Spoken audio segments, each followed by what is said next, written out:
जय मां पंचांगुली। 15 अक्टूबर रविवार से माता के शारदीय नवरात्रों का आरंभ होने जा रहा है। इस वीडियो में जानेंगे माता किस सवारी पर इस बार आने वाली हैं, क्या है कलश स्थापन का शुभ मुहूर्त, कलश स्थापन के समय रखने वाली सावधानियां और कुछ ऐसे दुर्लभ और अति विशेषकारी प्रयोग जो आपके जीवन में सुख, शांति, समृद्धि और शक्ति का संचार कर देंगे।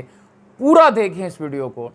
तो दोस्तों, रविवार 15 तारीख से माता के शारदीय नवरात्रे शुरू होंगे। 22 तारीख को अष्टमी है, 23 तारीख को नवमी है और 24 तारीख मंगलवार को विजयदशमी अर्थात दशहरे का पर्व मनाया जाएगा। इस बार माता गज अर्थात हाथी की सवारी पर आ रही हैं, जो बहुत ही शुभ और मंगल का प्रतीक होता है। खासकर व्यापारियों के लिए बहुत लाभकारी होता है। और वैसे भी इस बार 9 के 9 नवरात्रे हैं, इसीलिए अपने आप में ये स्थिति बहुत मंगलकारी होने वाली है। तो जान लेते हैं कलश स्थापन का शुभ मुहूर्त। देखिए, प्रातःकाल से ही वैधृति नामक योग होगा, जिसमें कलश का स्थापन नहीं करना चाहिए। इसीलिए सुबह 10:24 के बाद कलश का स्थापन किया जा सकता है, शुभ रहेगा। लेकिन अगर आप कोई विशेष मुहूर्त जानना चाहते हैं जिसमें रखा हुआ कलश आपके दुखों संकटों को हटा दे, माता की कृपा आपके ऊपर करवा दे, तो यह अभिजित मुहूर्त सुबह 11:45 से लेकर के 12:29 दोपहर तक रहने वाला है। ये मुहूर्त बहुत शुभकारी है। इसमें अगर आप कलश का स्थापन करते हैं तो आपके लिए इन 9 दिनों में बहुत मंगलजनक स्थितियां बन जाएंगी। अब हम कुछ बात करते हैं कलश स्थापन के विधान पर। देखिए, आप जिस विधि से पूजा करते हैं उस विधि से पूजा कीजिए, लेकिन जो कलश का नारियल होता है, जहां उसका मुख और आंखें होती हैं, 2 आंखें और एक मुंह होता है, जहां जटा आगे की ओर आई होती है, उसको हमेशा अपनी तरफ रखा जाता है। इसका मतलब नारियल को हमेशा लेटा के रखना चाहिए और जहां नारियल की 2 आंखें और मुंह है वो अपनी ओर करके, अपने सामने करके रखना चाहिए। खड़ा करके नारियल अथवा कहीं और की तरफ मुंह करके नारियल बिल्कुल ठीक नहीं होता है, अमंगलता का कारक बनता है। अब अगली हम बात करते हैं, कुछ आपके लिए विशेष विधान की बात करते हैं, कुछ ऐसे प्रयोग की बात करते हैं।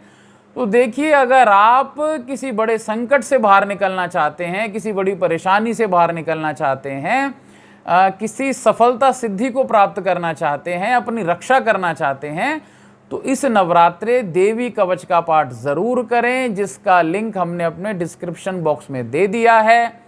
अगर आप धन लक्ष्मी की प्राप्ति चाहते हैं, घर में सुख संपत्ति की प्राप्ति चाहते हैं कि आपके बच्चे आपके आज्ञाकारी भी बने और अच्छे करियर की ओर जाएं, तो आपको देवी अर्गला स्तोत्र का पाठ करना चाहिए। अगर आप माता की भक्ति चाहते हैं, माता की कृपा चाहते हैं, तो आपको महिषासुरमर्दिनी स्तोत्र पढ़ना चाहिए।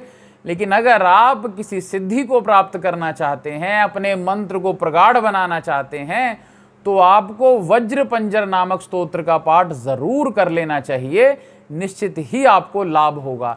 अब यहां एक आपको 2-3 चीजें बताते हैं। देखिए, हमेशा वृद्धि क्रम में पाठ करना चाहिए, जो जल्दी सिद्धि देता है। वृद्धि क्रम क्या होता है? मान लीजिए आप कोई मंत्र की आज पहले नवरात्रे में 1 माला करते हैं, तो दूसरे नवरात्रे में 2 करिए, तीसरे नवरात्रे में 3 करिए। इसी क्रम से अष्टमी के दिन 8 और नवमी के दिन 9 माला आप जप कीजिए।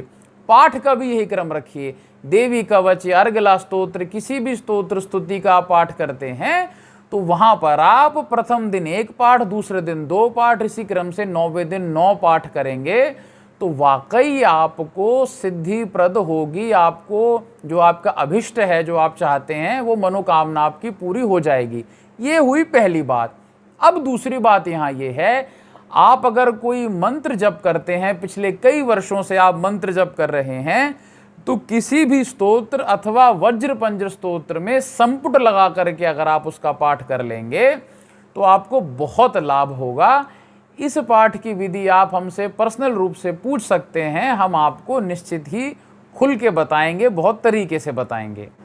नित्य प्रतिदिन पहले दिन से ही बहुत श्रद्धा भावना से माता रानी की पूजा करें। माता महाकाली, माता महालक्ष्मी, माता महासरस्वती तीनों से मिलकर के भगवती अंबिका, भगवती दुर्गा की पूजा करें। जहां माता महाकाली हमारे शत्रुओं का, हमारे रोगों का, हमारे संकटों का, दुखों का, कष्टों क्लेशों का नाश करती हैं, वहीं माता लक्ष्मी सुख, संपत्ति, वैभवता और बड़ा मन अपना इतना मतलब दान के लिए अपना प्रवृत्त होना, संग्रह के लिए भी प्रवृत्त होना और इसके साथ ही धर्म के प्रति कल्याण के भावना आना, माता महालक्ष्मी और माता महासरस्वती इतनी बुद्धि आना कि जो धन है, जो बल है, जो ऐश्वर्य है, उसका प्रयोग कहाँ किया जाए और विद्या अध्ययन के लिए, वाकवाणी की प्राप्ति के लिए माता महासरस्वती, तीनों का स्वरूप भगवती दुर्गा जरूर नवरात्रि में पूजन करें। आपका मंगल हो। जय माता दी, जय विधि माता, जय महादेव।